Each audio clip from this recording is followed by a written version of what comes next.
Bolivia's Supreme Electoral Tribunal plans for newly elected officials in last Sunday elections take office as soon as possible.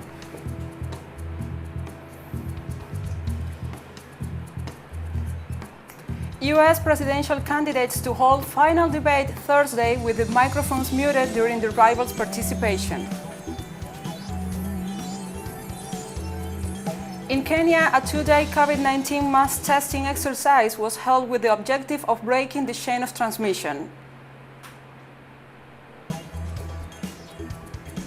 From the headquarters of TeleSUR English in Havana, Cuba, this is From the South, I'm Gladys Quesada.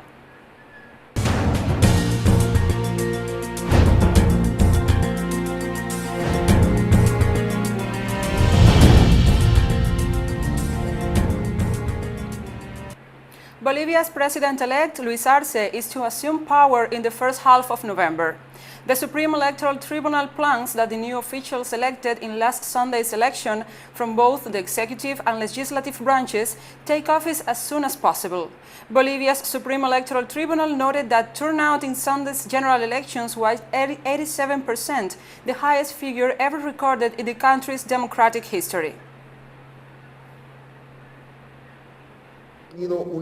We have recorded a very high participation, approximately 87% despite the COVID-19 pandemic. We have demonstrated the democratic vocation of the Bolivian people. This 87% is higher than the already very significant Bolivian average of electoral participation, which is around 80%, and is one of the highest percentages recorded in the national democratic history, and it is also one of the highest percentages of electoral participation in Latin America in the 21st century. Likewise, the president of the Mercosur Parliament noted that the bloc's observation mission to Bolivia's general election had called on the presidential candidates to accept their final results to be issued by the Supreme Electoral Tribunal. We are satisfied with what was seen on election day, with what happened. We believe that despite the limitations imposed by the COVID-19 pandemic, there was a big turnout. We confirmed later that it was indeed one of the days when most people voted, and except for minor observations, it seemed to us that the process was correct. Then, as we had proposed to wait for the final result, we have talked to the candidates, at least with Luis Arce and Carlos Mesa, asking them to accept the final results and to commit themselves to doing so. In Costa Rica, people took to the streets to protest against temporary taxes and new employment bill introduced by the Costa Rica government amid negotiations with the International Monetary Fund. Workers from various sectors demand a national dialogue and a solution to the financial crisis. Protests have entered in its third week this Monday, and hundreds have joined across the country to claim that the measures of the government that include reform of the public employment, new taxes, and the possible agreement with the International Monetary Fund affects directly the economic and lives of Costa Ricans. The country struggles under a fiscal deficit that is projected to hit 9.7% of gross domestic product this year, owing to the impact of the COVID-19.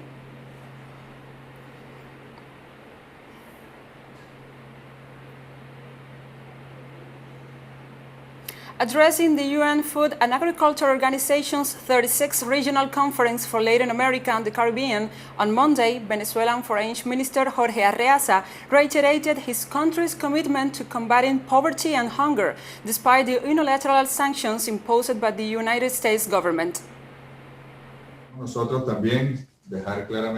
We also want to make it clear that we are making every effort to achieve all the sustainable development goals in Venezuela, but without a doubt, goals number 1 and 2 on hunger and poverty are the most important, and the FAO is a key player in order to achieve them.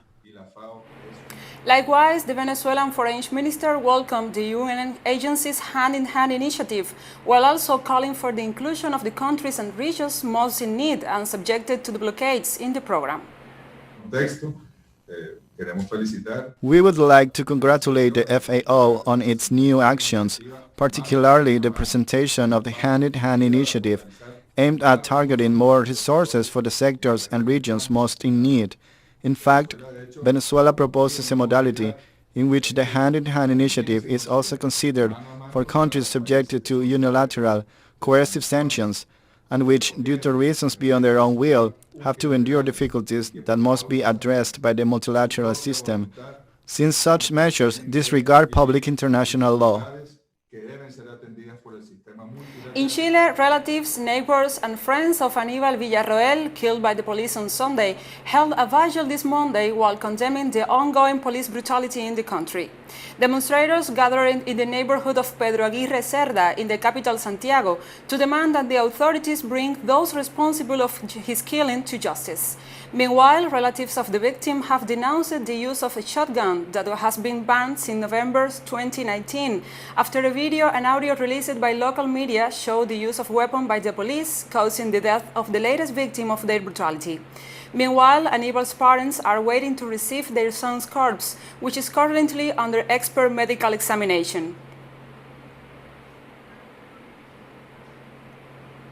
Demonstrations continue to intensify in Chile, where thousands of people gathered near the Congress building in the city of Valparaíso. Demonstrators mobilized to denounce police brutality and the repressive policies promoted by the government of Sebastián Piñera. Representatives from the Mapuche indigenous community condemned the systematic violence committed in their territories in order to deprive them from their lands in favor of big business.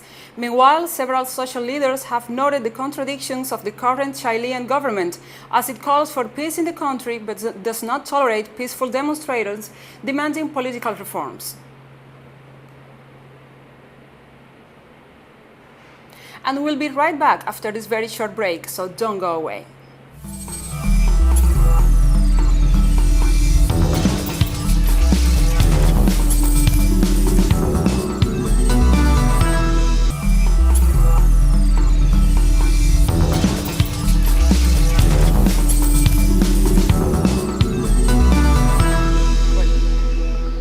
Welcome back to From the South. U.S. presidential candidates Joe Biden and Donald Trump will hold their final debate this Thursday with the condition that their microphones be muted during the rivals' participation.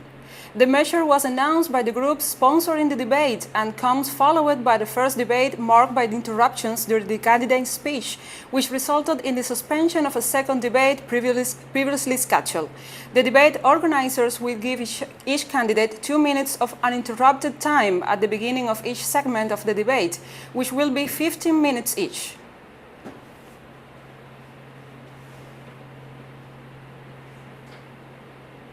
In Hawaii, 2 weeks after the United States presidential election, many citizens are eagerly awaiting the election process.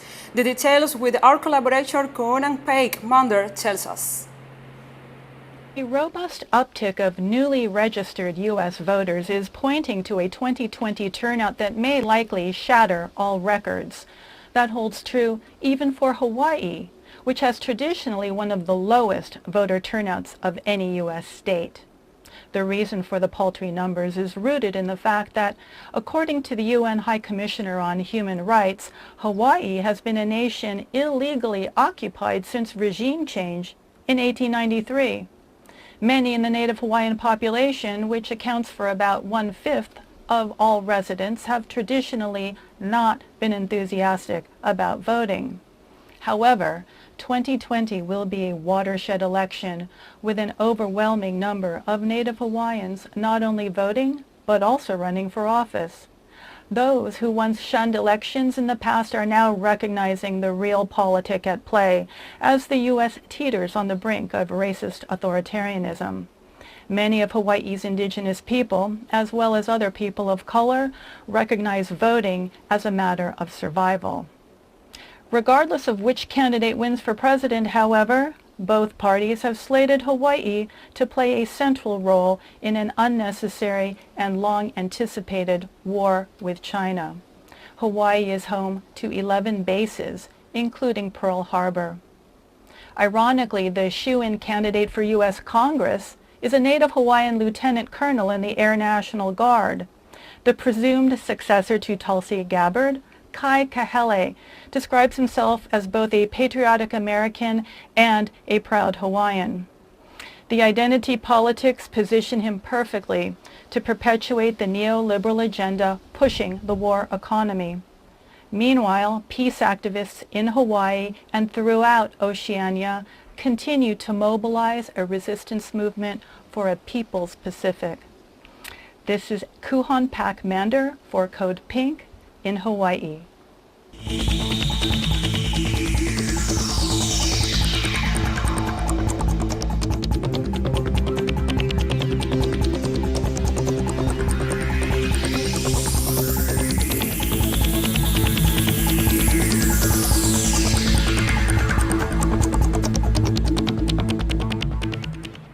On Monday, the Director General of the World Health Organization announced that 184 countries have now joined the global COVAX initiative, which aims at working with vaccine manufacturers to provide equitable global access to safe and effective COVID-19 vaccines when they are licensed and approved.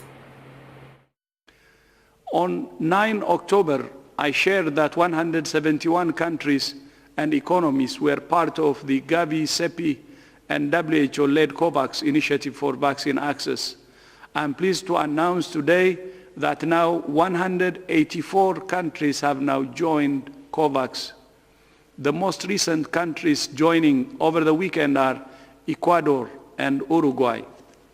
COVAX represents the largest portfolio of potential COVID-19 vaccines. And Spain's Emergency Health Response Chief, Fernando Simón, on Monday said that the country's coronavirus case numbers were still going in the wrong direction. Since last Friday, it has been reported to the monitoring system with the data from autonomous regions, a total of 37,889 cases in a period of 3 days. This amounts to around an average of 12,000 cases per day, even if during the past week the stability that we had seen is now turning into a slight increasing trend that must be carefully assessed. Authorities in Slovenia have announced new COVID-19 restrictions, including a curfew starting on Tuesday, following a recent surge in coronavirus cases. After 9 p.m., nobody can be on the street, on any public space. Police or health authorities will monitor the situation. If police or health authorities identify you to be outside and you are not among exceptions, you will be penalized. We Slovenes are amongst the least affected nations of the EU as consequence of a second wave of the epidemic, but the situation is getting dangerously worse. Together with other European countries, we are forced to accept measures to stop the spreading of the virus, protect our health and protect our lives. The Special Representative of the United Nations Secretary General for the Central African Republic has noted that the political and security situation in the country remains tense ahead of the first round of the presidential, legislative and local elections scheduled for December 27. The political situation remains tense. To date, we have registered 16 candidates for the presidency of the Republic, including 3 women and the outgoing president. The first round of the election is scheduled for December 27, 2020. Some candidates already question the viability of the peace agreement and even propose to renegotiate it if elected. The main opposition coalition recently resorted to using regional mechanisms to challenge the legality of legislative reforms of the Electoral Code. I call on stakeholders to view the upcoming elections as an opportunity to consolidate the democratic process and politically transform the crisis the country is going through with a view to lasting solutions. I continue to encourage political dialogue through my good offices to support the creation of an environment conducive to the holding of inclusive, free, fair, transparent, credible and peaceful elections by engaging the international community. And we have more stories coming up after this final short break, so stay with us.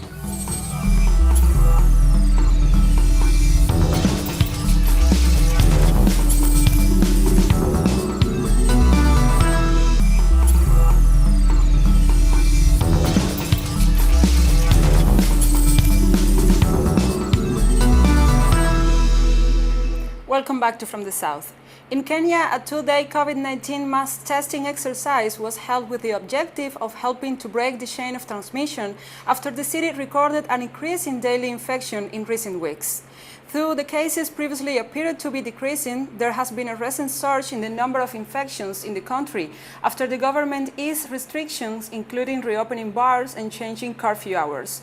Schools were also reopened under careful restrictions. The Nairobi Metropolitan Services set up testing stations in 17 sub-counties across the capital city with a target to screen at least 6,000 people. Scientists believe that mass testing is important as it helps ease Nairobi's ongoing transmission. Once the authorities have the full picture, they can adopt measures to help contain the spread of the disease.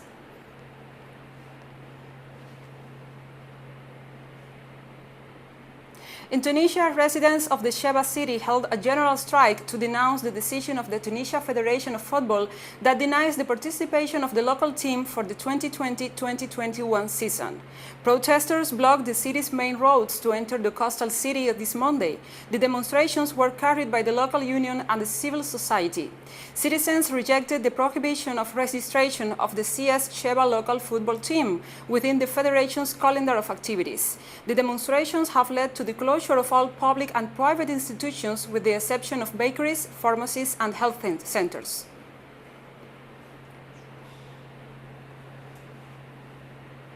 And political tensions continued to grow in Guinea on Monday, where President Alpha Conde's rally of the Guinean People Party has condemned statements by the opposition presidential candidate Cellou Dalein Diallo, who declared himself the winner of the elections held on Sunday.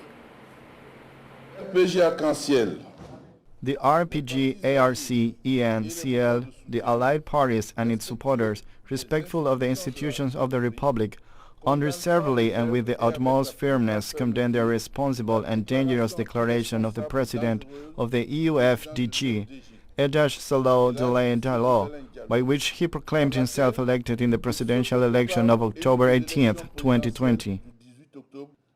The RPG, ARC, EN, CL, and its allies and support movements call on the competent institutions to take all necessary measures to prevent disorder and prevent any desire to destabilize the country and its legitimate institutions. RPG, ARC, EN, CL calls on its activists, voters, and all citizens of Guinea to remain calm, serene, and mobilized in order to preserve our democratic gains and safeguard the institutions of the Republic.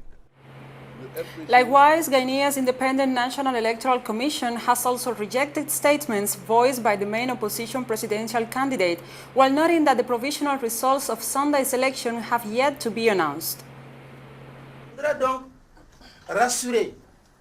I would therefore like to reassure the people of Guinea who voted yesterday in peace, without violence, that no provisional results have been proclaimed for the time being, and that the Independent National Electoral Commission is the only institution empowered to proclaim provisional results. And this proclamation must be made within a maximum period of 72 hours from the receipt of the last minutes of the administrative commissions for the centralization of votes, and therefore this is the assurance that I would like to give to the people of Guinea, that the Independent National Electoral Commission is taking all measures for the scrupulous respect of the legal deadline provided for in the revised electoral code. Students took to the streets in the economic capital of Ivory Coast, Abidjan, on Monday to protest a rise in university costs ahead of the country's presidential elections set to take place on October 31st. Security forces clashed with students who had barricaded several streets in the neighborhood where the Félix Houphouët-Boigny University is located. The demonstration was called by the Student Federation of Ivory Coast, which stretched opposition to the financial contributions demand from the university students for the studies. Meanwhile, representatives from the economic community of West African states have called on Ivorian authorities and opposition figures to make efforts to ease the tensions, while urging two opposition parties to seriously reconsider their decision to boycott the election and their call on supporters to engage in civil disobedience. The mission observed the persistent mistrust of candidates and political actors to undertake initiatives of constructive dialogue for a lasting solution to the differences between them in the current electoral process. The mission urged the PDCI and FPI presidential candidates to seriously reconsider the decision to boycott the election and the call for their supporters to engage in civil disobedience to protest against the electoral process, but rather to work seriously to reach a consensus on the electoral process, since they might not be able to control the excesses that could result from their call for civil disobedience. And demonstrators gathered at Nigeria's main international airport on Monday, located in the city of Lagos, to continue their protests against police brutality. We are looking the international airport because even from the stomach, I've been hearing Nigeria will be better. Till now, we are suffering. So we want to fight for our rights so that they will know that we are feeling pain inside us. Because this, why we are locking down is we are trying to tell them enough is enough. And we all know now today, there are many killings everywhere, not even only SARS. Nigeria as a whole needs restructuring. Let's go back to where we started. Our demand is to eradicate SARS and stop them, not to be operating again, because we don't need them. They are disturbing the nation everywhere. Even they harass you when you are driving, they do whatever they like. So we don't need that anymore. That's why we're here. And we have come to the end of this news brief. But remember, you can find this and many other stories in our website at telesurenglish.net. Also, you can join us on social media, Facebook, Twitter, Instagram, and Telegram. For TeleSUR English, I'm Gladys Quesada. Thank you for watching.